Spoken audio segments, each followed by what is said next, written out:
आप सभी यह अवश्य सुने होंगे कि यदि किसी व्यक्ति के जन्मांग में शुक्र नामक ग्रह स्वगृही हो, बलवान हो, उच्च का हो, शुभ ग्रहों के द्वारा दृष्ट हो, तो ऐसा जो जातक होता है वो निश्चित रूप से अपने जीवन में समस्त भौतिक सुखों को प्राप्त करता है। भौतिक सुख में मात्र रुपया पैसा ही नहीं आता है। भौतिक सुख में धन धान्य के साथ भूमि का सुख, वाहन का सुख, नौकर चाकर का सुख, पत्नी का सुख या आपके गृहस्थ जीवन का सुख, संतान का सुख, बहुत सारी चीजें जो आती हैं वह सभी शुक्र के द्वारा ही नियंत्रित होती है। लेकिन जिस विषय पे मैं बात करना चाह रहा हूं वो बड़ा रुचिकर विषय है और बड़ा ही चिंतनीय विषय है। आप भी सोचेंगे तो देखेंगे कि बहुत सारी जन्मांग ऐसे होते हैं, बहुत सारी कुंडलियां ऐसी आती हैं कि जिनकी जन्म कुंडली में शुक्र या तो उच्च का है या स्वगृही है, मित्र गृह है, शुभ ग्रह से दृष्टि भी है, लेकिन इसके बावजूद भी उनका गृहस्थ जीवन अच्छा नहीं है। इसका कारण क्या है? ऐसा क्या है कि शुक्र के सुंदरतम स्थिति, बलवान स्थिति के बावजूद भी दाम्पत्य जीवन खराब हो जाता है। और विवाह मेलापक के समय इस विषय को किस प्रकार देखा जाए जिससे कि भावी दंपति का दाम्पत्य जीवन बिल्कुल ही खराब न होने पाए। जय महादेव दर्शकों, तो आइए और विलंब न करके सीधे विषय पे आते हैं। देखिए दर्शकों, इसमें कोई संदेह नहीं है कि शुक्र लगभग सभी भौतिक सौंदर्य और सुख का मूल है। चाहे वो गृहस्थ जीवन का सुख हो, चाहे वह आपके पैसे का सुख हो, चाहे आपके अच्छे से रहन सहन का सुख हो, किसी भी प्रकार का जो भौतिक सुख है वह सबका सब शुक्र के द्वारा ही संचालित किया जाता है। इसमें कोई संशय नहीं। यहां तक कि यदि शुक्र दुर्बल है तो आपके अंदर का उमंग भी, आपके अंदर का सौंदर्य भी जो है वो प्रभावित हो जाता है। इसमें भी कोई संदेह नहीं है। अर्थात शुक्र की निर्बल अवस्था में न केवल आप बहुत सारे रोगों से ग्रसित होते हैं, अपितु आपका मानसिक स्थिति भी जो है वो उमंगहीन हो जाता है।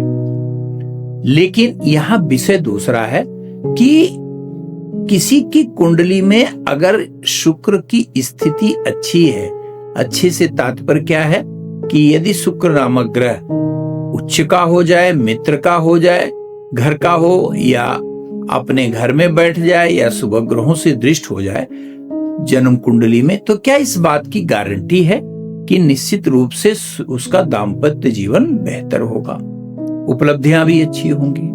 और क्या यदि किसी की जन्म कुंडली में मात्र शुक्र नीच का अगर हो जाए तो यह दिखाता है कि इस व्यक्ति का दाम्पत्य जीवन खराब होगा या इसके पास भौतिक सुख नहीं होगा?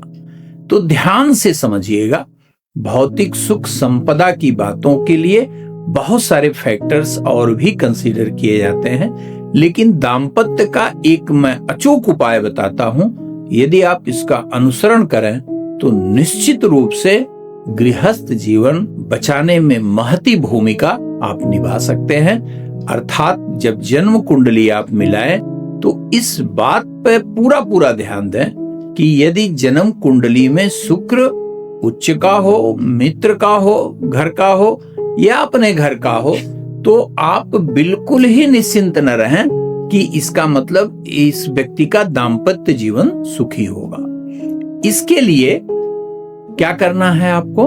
आप नवांश कुंडली जरूर बनाइए।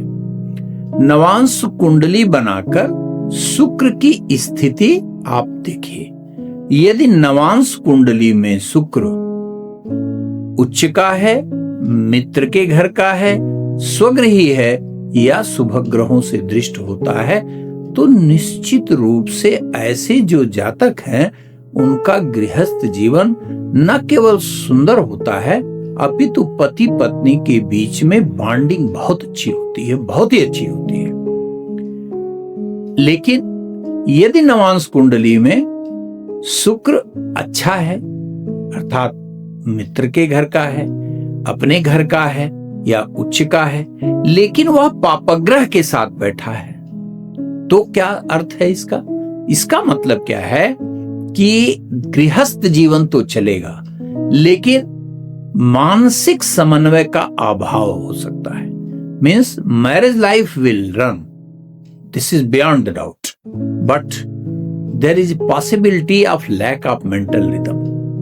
मानसिक समन्वय दोनों का थोड़ा कमजोर हो सकता है। ठीक यही स्थिति यदि शुक्र मजबूत अवस्था में है नवांश कुंडली में और पापग्रहों के द्वारा देखा जा रहा है, तो भी यह बात समझ लीजिए कि गृहस्थ जीवन चलेगा, लेकिन दाम्पत्य जीवन में कुछ न कुछ मानसिक मनमुटाव की स्थिति बनी रहेगी। यह मनमुटाव किस प्रकार का होगा, इसका निर्धारण करने के लिए उस पापग्रह पर दृष्टि डालिए।